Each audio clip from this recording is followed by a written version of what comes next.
अयोध्या आनंदित है, अयोध्या हर्षित है, क्योंकि प्रभु श्री राम का भव्य राम मंदिर बनकर तैयार हो रहा है और जल्द प्रभु श्री राम उस भव्य मंदिर में विराजमान होंगे। लाखों करोड़ों प्रभु श्री राम के भक्तों की आस को प्रारूप देने वाले वो शख्सियत जो इस भव्य निर्माण के संकल्प से उसकी संरचना तक जुड़े रहे, आज देश भर के लोग उनकी आवाज सुनना चाहते हैं। श्री राम जन्मभूमि तीर्थ यात्रा ट्रस्ट के महासचिव चंपत राय जी का तालियों के साथ स्वागत करिए, हमारे साथ मंच पर जुड़ गए हैं। चंपत राय जी, बहुत बहुत धन्यवाद अपना समय देने के लिए। हम जानते हैं बहुत व्यस्त हैं आप, और खासकर इस समय पर। एक अयोध्या में उत्सव तब था जब प्रभु श्री राम वनवास के बाद लौटे थे, और एक उत्सव, मुझे लगता है महा उत्सव अयोध्या के जरिए देश भर में है जब प्रभु श्री राम भव्य राम मंदिर के अंदर विराजमान होने वाले हैं। हमारे सांस्कृतिक इतिहास के आप इसे कितनी महत्वपूर्ण तारीख मानते हैं चंपत राय जी? सबसे पहले मैं रिपब्लिक भारत के प्रबंधक गण, संपादक, यहाँ की जो टोली काम कर रही है, टेक्निकल टीम, और आपके जो श्रोतागण हैं, उन सबसे मैं हाथ जोड़कर माफ़ी मांगता हूँ। मुझे आधा घंटा देर हो गया। कोशिश तो यही करता हूँ कि देरी ना हो, तो भी कभी कभी हो जाता है। आज हो गया।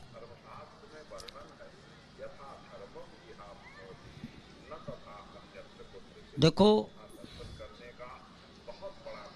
नाम तो यही है राम मंदिर, और अयोध्या में लगभग 3000 राम मंदिर हैं। अगर कोई गिनना शुरू करेगा तो हो सकता है 3000 किसी भी आगे निकल जाएगा।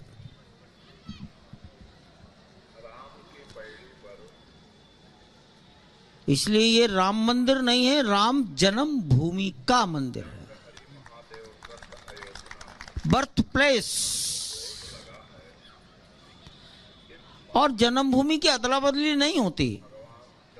यहां बैठे हुए आप सब लोग श्रोतागण किसी गांव में पैदा हुए हैं, किसी मोहल्ले में पैदा हुए, भगवान ने कृपा की, व्यापार बढ़ गया, नौकरी धंधा कहीं बड़े शहर में लग गया, अच्छी कोठी बना ली, तो अच्छी कोठी आपकी जन्मभूमि नहीं हो सकता। बिल्कुल सही। जन्मभूमि तो वही रहेगा जहां उस झोपड़ी में, जिस गांव में, छोटे से गांव में आपका जन्म हुआ। तो जन्मभूमि इट इज नॉन ट्रांसफरेबल।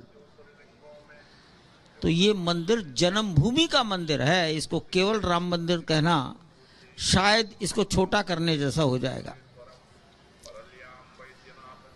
अब आनंद कितना है, तो भाई भगवान राम के वनवास से लौटने के बाद कितना आनंद हुआ, ये तो भाई ग्रंथों की बात है, किसी ने देखा नहीं। लेकिन 15 अगस्त 1947 जरूर देखा होगा। इस देश के अंदर 15 अगस्त 1947 देखने वाले जिनकी आयु आज 90 साल होगी, 88-85 साल होगी, वो होंगे, अच्छी संख्या में होंगे। तो बता सकते हैं उस समय वो 15 साल के, 12 साल के लड़के रहे होंगे, कैसा आनंद रहा होगा। अब मेरे जैसे लोग बताएंगे कारगिल विजय पर कैसा लगा होगा आपको। जब कारगिल की चोटी वापस आ गई आक्रांताओं से, तब आपके मन में क्या विचार आया होगा। और 1971 में जब भारतीय सेनाओं ने आक्रांताओं की 1 लाख सैनिकों को बंदी बना लिया, तब आप में कैसा आनंद आया होगा। तो मैं इसको इस रूप में देखता हूं, क्योंकि ये मेरी आंखों की, मेरे जीवन की बातें हैं। मैं इसको कारगिल विजय से प्राप्त खुशी, 15 अगस्त 1947 की स्वाधीनता का दिवस, ऐसा ही इसको मानता हूं। ये मेरा निजी विचार है।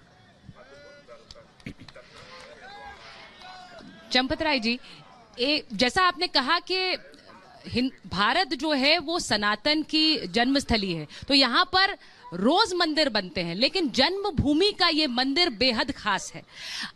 आपने इस पूरे जन्मभूमि के आंदोलन को, मुझे लगता है, संकल्प से संरचना तक, उसके सिद्धि तक देखा है। ये इस पूरे रास्ते में, इस पूरे सफर में आपको लगता है सबसे अहम पड़ाव कौन से रहे हैं?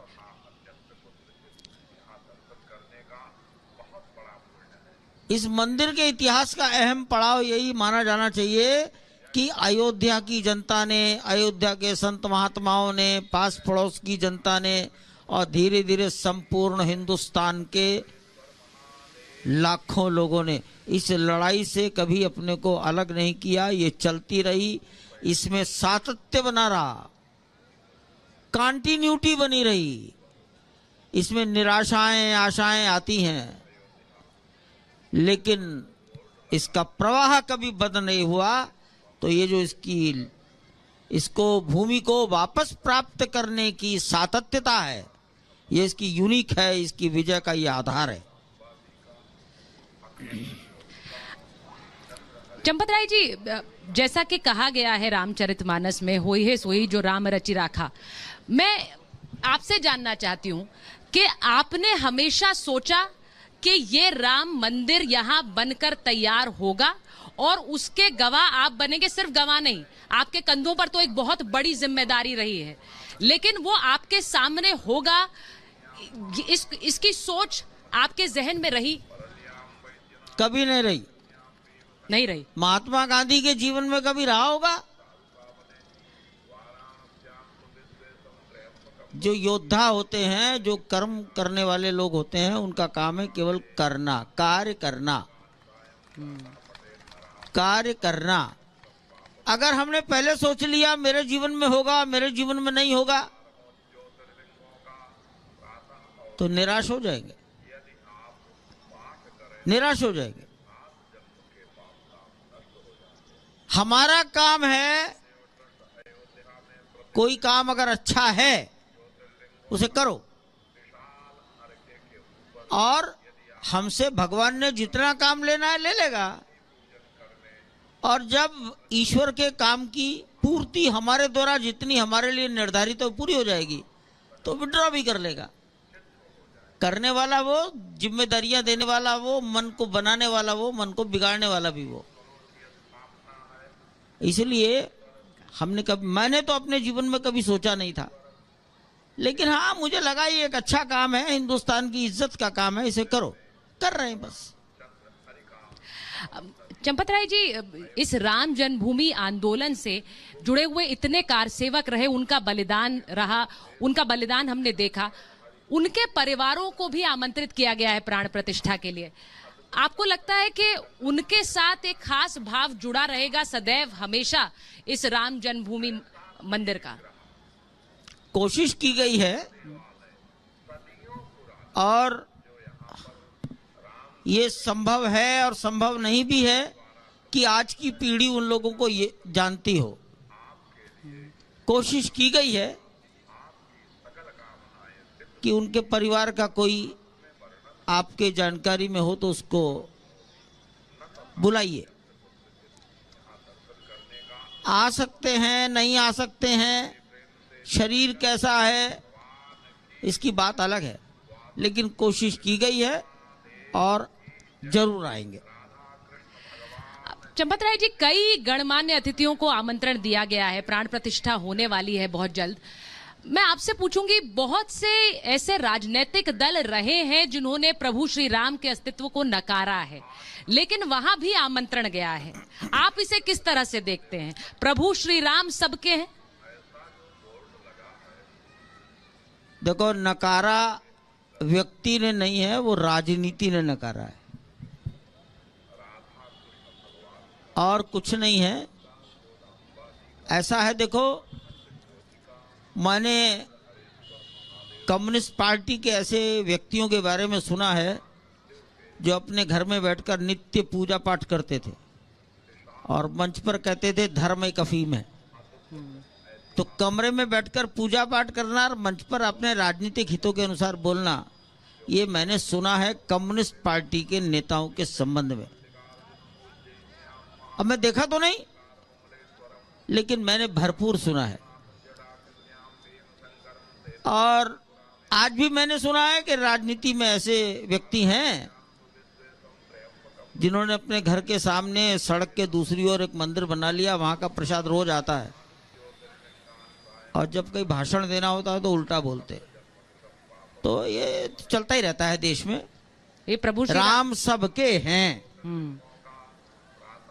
राम सबके हैं। यहां तो कण कण में राम का अंश माना गया है। ईशावास्यम इदम सर्वम यत किंच जगत्यान जगत, इस संसार में तिनके में भी हैं। तो इसलिए राम सबके हैं। उन्होंने किसने कब क्या कहा ये महत्वपूर्ण बात नहीं है। हमने सोचा कोई अछूता ना रहे, इसका प्रयास करो। प्रयास किया गया है। इतने प्रयासों के बाद भी कुछ न कुछ तो गलतियां रही जाएंगी, और उन गलतियों की चर्चा भी होगी। हम चुप रहकर उन बातों को सुनेंगे।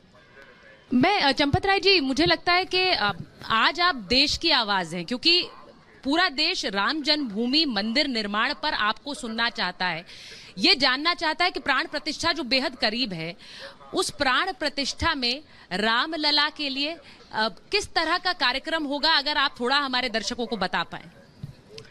प्राण प्रतिष्ठा आप जिन तिथियों का प्रयोग करते हैं उसमें 22 जनवरी है 2024 सोमवार, लेकिन हजारों साल से भारत में जो परंपरा प्रचलित है उसमें पौष शुक्ल पक्ष की द्वादशी, और भगवान राम का जन्म संभवतः अभिजित मुहूर्त में हुआ है, तो उस दिन अभिजित मुहूर्त है। दोपहर 12:20 पर प्राण प्रतिष्ठा का मुहूर्त निकाला गया है, अर्थात प्राण प्रतिष्ठा का अन्य विधि लगभग 11 बजे से शुरू हो जाएगी। माननीय प्रधानमंत्री जी 11:30 बजे के आसपास परिसर में प्रवेश कर सकते हैं।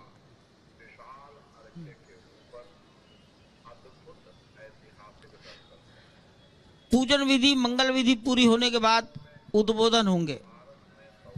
राष्ट्रीय स्वयंसेवक संघ के सरसंघ चालक डॉक्टर मोहन राव भागवत, उत्तर प्रदेश के मुख्यमंत्री योगी आदित्यनाथ जी, राज्यपाल महोदया आनंदीबेन पटेल जी, हमारे ट्रस्ट के अध्यक्ष महंत नृत्य गोपाल दास जी, और इस उद्बोधन के बाद फिर जो अंदर समाज बैठा होगा वो राम के दर्शन करने के लिए जाएगा, एक एक करके, भीड़ रूप में नहीं। और इस प्रकार ये कार्यक्रम मान लिया गया है कि 11 बजे से शुरू होकर 2 बजे तक पूजन संबंधी व्याख्यान, उद्बोधन और उसके बाद दर्शन, ऐसा कुछ होगा। पूजन विधि 16 जनवरी से प्रारंभ हो जाएगी।